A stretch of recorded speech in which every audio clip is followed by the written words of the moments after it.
I'm gonna now be talking to you about shame.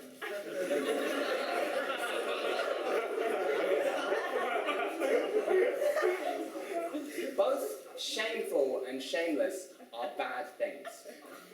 It's hard to have the right amount of shame.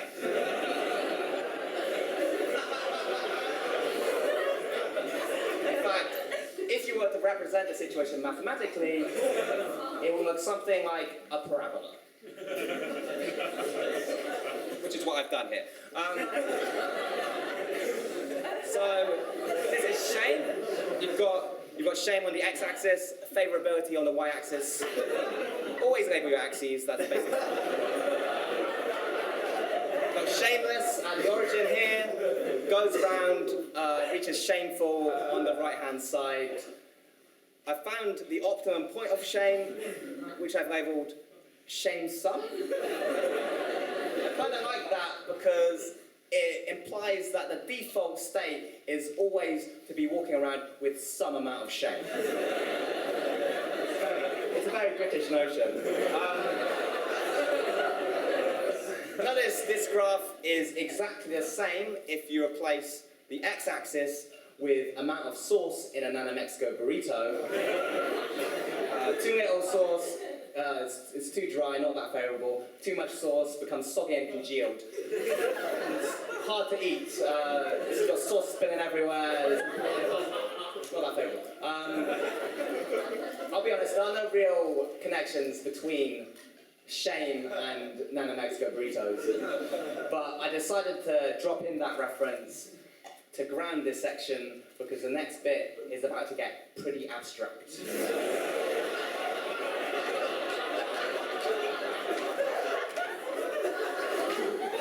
Okay. So you've got many types of shame. It gets quite confusing. If you do something bad, someone might say, shame on you. Shame on you. Shame on you. That's them physically imparting shame onto you.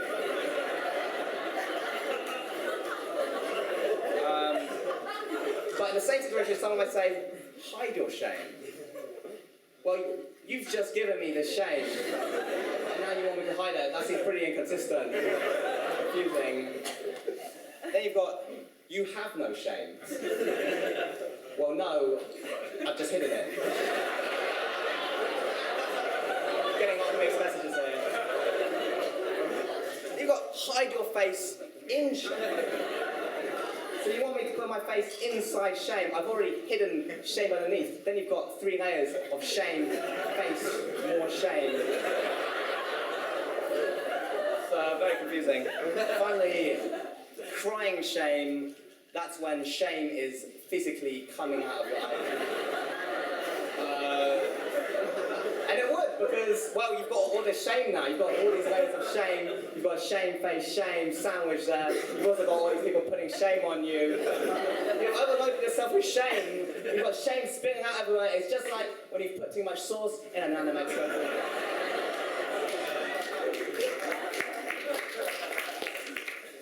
All right, so I'm going back to this idea of shamesome. I quite like it, but because there's not enough words ending in some these days. Like, there are few some words. Here are my favourite some words.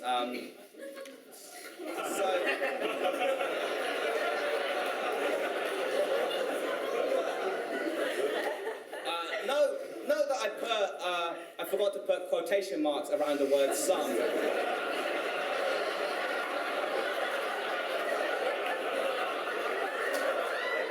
Now it's just a list of some words. Which is also why it is. So, okay. Start off, something basic, awesome. Pretty good situation to be in, awesome.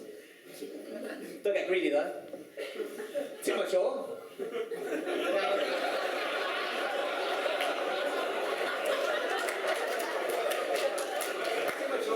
Now it's awful. All is only good in moderation. That's the lesson there. Handsome. Handsome's an interesting one.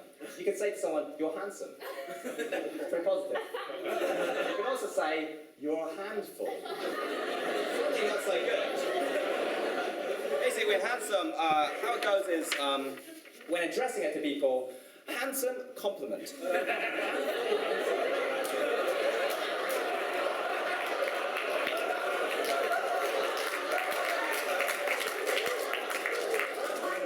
Endless, insensitive observation. If you're going to do that, I suggest using the more politically correct term, hands-free.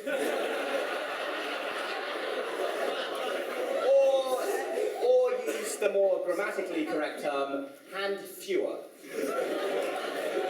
Because hands are discrete, you can't get a continuous amount of hands.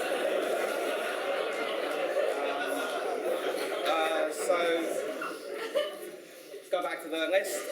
Cumbersome, that's my favourite one, because I like to imagine it was invented by a man struggling to carry several cucumbers. It's not easy.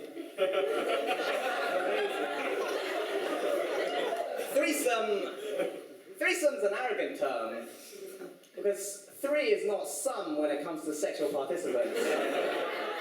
3 is a lot. 3 is above average, I'd say. By either 1 or 2, depending on how your life is going right now. When does threesome become a threefold? Maybe it depends on the size of the bed. This bed's full, mate. Can't join. Basically, one second. This is how I speculate it works. Let's go on. This is type of bed versus group sex nomenclature.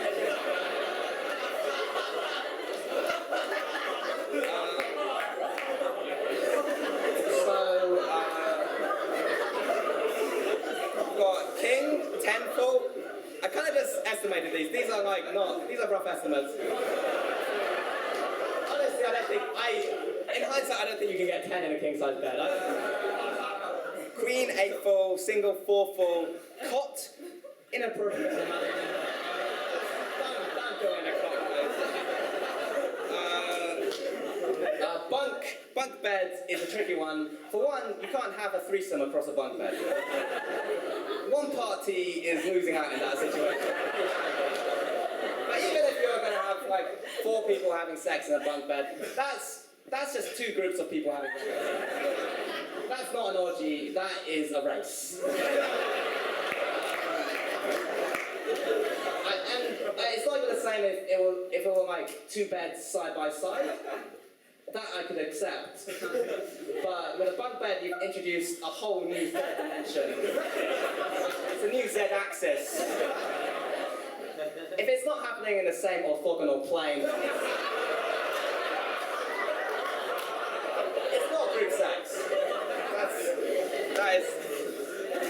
That's my favourite line of the show, because I don't think those words have ever been said. That was my bit of shame. Thank you.